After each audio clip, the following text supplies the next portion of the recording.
what we're going to do is... A Ginner sofa designed to give you so much comfort, it always makes you feel at home. But you know the TMA2, An amazing 1299. Hurry, offer ends tomorrow at SCS. Now, do you think it's possible to have a debate about immigration, about these incredibly controversial issues without getting carried away with emotions? That's what we're going to try and do here. Just looking at the numbers, I've got so many charts here, just try to tell you the picture of what's going on with migration, and we'll just try and get a few through some of them. This is starting with the big picture. This is basically showing you how many people are coming into the country, that's immigration, and how many people are going out. We've got it going back to 2012 here.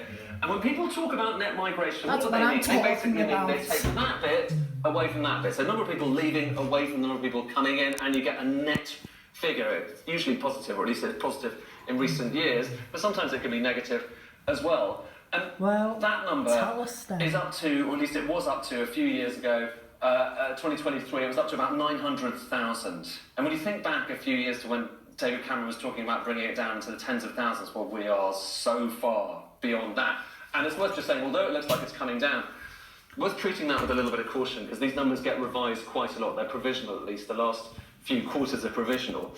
But a bit of context here, okay? So if we take that line and work out what it is as a percentage of the population, it's about 1.25% of the population. Does that make sense? When in history have we had flows of net migration that have been as high as that? Well, the short answer is basically never. And I can tell you that because we can look back, not just as far as this chart goes, but we can look back all the way to, believe it or not, all the way to 1541, the Tudor era. And this is showing you how many people are leaving the country or indeed coming in. It's net migration going back all of that period. Most of this covers England, and then you've got the UK in the more recent years there, in the last century and a half or so. And what do you notice? You notice that for most of English history, at least, more people were leaving than coming in. But you also notice this. If we bring on the latest figures I just showed you a moment ago here, that's your 1.25% of the population. And we have never seen anything like that. Going back to the era of Henry VIII, we have never seen net migration as high as it has been in the last few years. It's kind of flabbergasting, really. And it's worth just saying, what are the reasons that led to this unprecedentedly high number here? Well, partly it's this. Post-Brexit rules that came into place. This is just showing you net migration for different parts of the world. So the light blue line is EU migration. A lot of people coming in from the EU previously, or at least we thought that was a high number back in the day. Then you've got non-EU there. New rules came in. They made it easier for non-EU people to come into the UK. They made it easier for students to come into the UK. And just look at what happened. So EU migration went down very fast. Non-EU immigration went through the roof. And what the UK essentially was doing in that moment there when the rules came in was it was swapping relatively high levels of EU immigration with really high levels of non-EU migration. Now, what kind of migration are we talking about here? If we go back to the first chart and just focus on the immigration kind of bar, we can break it down. So let's break that down. And by the way, before we get any further, because it's probably one of these questions you're wondering to yourself, given how much it's in the headlines, how much of this is accounted for small boats? All those pictures of small boats we see all the time, how much of it is small boats? Short answer, not all that much. So 43,000, or just over 43,000 in the most recent year, was small boat arrivals. And of that total, it's about 4.8%, so under 5%. The vast majority of this is legal migration. It's legal migration. It's a result of government policy. And if we break down this chart into where people are coming from, what they are doing, the majority of it is actually students. So student visas coming into the UK, but you've also got people coming into work, and we'll look at that in a second. But when it comes to students, and those, by the way, are the other routes, so you can take much smaller, small boats, they're much smaller, asylum seekers much smaller. But when it comes to students, that dominates everything. And that's relevant because when you look at who's coming in to study, there's an interesting wrinkle in recent years. So what this is showing you is the number of people who come in to study in the UK. This is people who came in 2019 and then switch onto other visas and basically start to work. And that's what happened in 2019. It wasn't that high, but in each year that went by, more people coming into the UK, registering as students, and then suddenly they switch, and they switch onto different visas. And so what look like student visas aren't necessarily, because here, year 2, 2019 cohort, 20% of them get new visas. 20%, yeah. The 2022 cohort, 59%, almost 60% of them get new visas and go on largely to work. So there's that student side of things. Are people getting into the country nominally to be students, but then very quickly going on to work? It looks like it, and we're starting to see that in the figures. And then you've got the question of what jobs people are doing when they're coming in officially on those work visas. And it's often the way, isn't it? Politicians say, look, I'm in favour of migration as long as it's skilled migration. Well, is that what we're getting right now? This is skilled workers, and we're going back again here, the last few years here. There's temporary workers, so the less skilled workers. What's striking here is during the pandemic, that's just other skilled workers, and that's health and care. Look at how high health workers, that's nurses, social care workers, look how high that got just in the wake of the pandemic. But even more strikingly, look at how much it's come down. So that's come down so much now that although there's been all this focus on skilled workers and skilled visas, actually temporary work visas are higher than those courses, those routes into the country. Now, small boats I mentioned a moment ago, it's worth just kind of going through and working out how we compare this year with previous years, because although it's a small fraction of that overall total, it's certainly not nothing. It's certainly not nothing. And if you look at this year in particular, we're talking about a higher profile. This is all this is doing, just looking at cumulative numbers of people coming through on small boats. We're higher this year than we have been in any previous year, so far at least, and we'll see how that traces over the course of the next few weeks and months. How long is it? But this is not just a UK story. Okay, so you've got incredibly high numbers of asylum seekers, not just in the UK, but around the developed world as a whole. The OECD, that's kind of rich countries here, and we're showing here the number of asylum seekers going back to the 1980s, and just look at how much it's peaked in recent years. And it's not just Europe, although it's tempting to think this is just a European story, given that we know this is happening across Europe. Actually, the European level is a little bit lower than it was back in 2014. What's really changed is the US.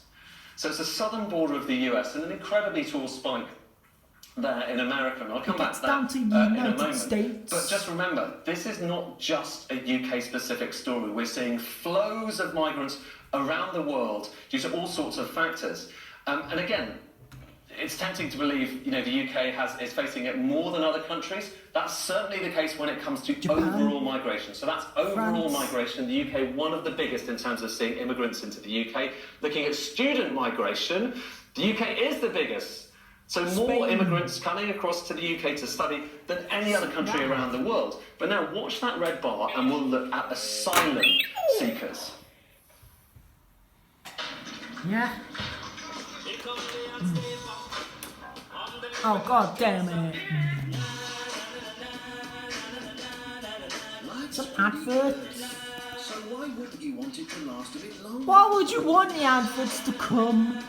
Well, with Vitality Life Insurance, it can last up to 5 years longer. Yeah. Yeah. It's annoying, isn't it? Oh, you said yep, you copied me. That's right. Copied me, yeah. And I said yeah, and he said Although yeah. the UK has lots of official legal migrants, although it has how lots many of students bloody coming in times to study from abroad. does he have to Actually, say? it's this bar is still higher than it's been for some years, but it's Yeah. lower than many other countries around the world. Italy, France, Canada, Spain, Germany, or the US. So worth just bearing that in mind. And if you look at just the number of asylum seekers in the UK as a percentage of the population, that's still comparatively low compared with other countries. It's kind of about 1 in 800. That's up considerably on where it was a few years ago, but nonetheless, 1 in 800, much lower than, for instance, in somewhere like Iceland, which is 1 in 94, and all these other countries, more asylum seekers per head of the population than in the UK.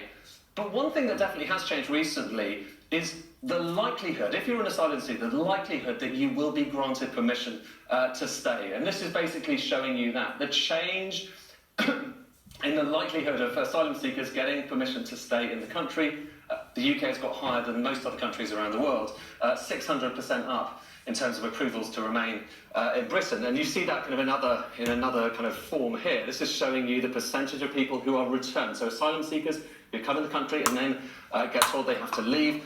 You've got the percentage that have bailed and so can essentially stay on at least temporarily in the country. Well, look at that light blue section. As a percentage of the total, the percentage of people... Yeah. Robot? Yeah. What country are you in?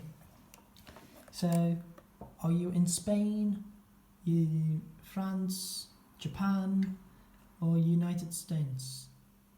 United Kingdom. They're telling us now. Iceland. Oh. You don't know, robot. Oh, okay. United Kingdom. You in this one. Oh yeah, you in this one. People who get bailed has gone up from 35% in 2011 to 51% in 2025. So that's going up, and it's obviously you have COVID there, but it's been gradually getting higher. It's not just a recent thing. Yeah, you just had COVID. So you've been more likely to be able to stay on in the UK if you're an asylum seeker. Jesus. And the upshot of that is that gradually the proportion of people in the UK who are asylum seekers has gone up. It's mounted to the extent that now we're talking about 100 and kind of give or take 125,000 people kind of waiting basically to have their cases heard in the UK. That is about the size of Cambridge. So although the absolute numbers are relatively small each year, certainly in comparison with that enormous legal migration figure, this is swelling, and so people are right to be, to notice it and to be concerned about it. Final thing to say, I mentioned America just a moment ago, and it's worth just looking at the numbers there because they are really striking. This is showing you just people coming in across the southern border of the US. We've got the Obama administration here, Trump, Donald Trump. Biden. And look at how that spiked during the Biden administration. Joe Biden. And, for all that is incredibly controversial, one thing that Donald Trump certainly seems to have done is to bring those numbers down. So look at that line. Under Donald Trump in his second presidency, it's come down to close to zero, underlining the fact that, while a lot of people say it might be impossible to stop the small boats, there is one person that has so far managed to bring those numbers down, albeit with quite a lot of controversy.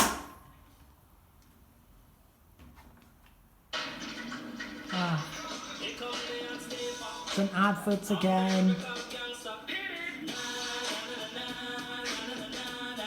Life's pretty good. So why wouldn't you want it to last a bit longer? Would you want it to end? Well, with Vitality Life I want it to Insurance, end. it could last up to 5 years longer. Yeah, you heard me. Vitality, your health's best friend.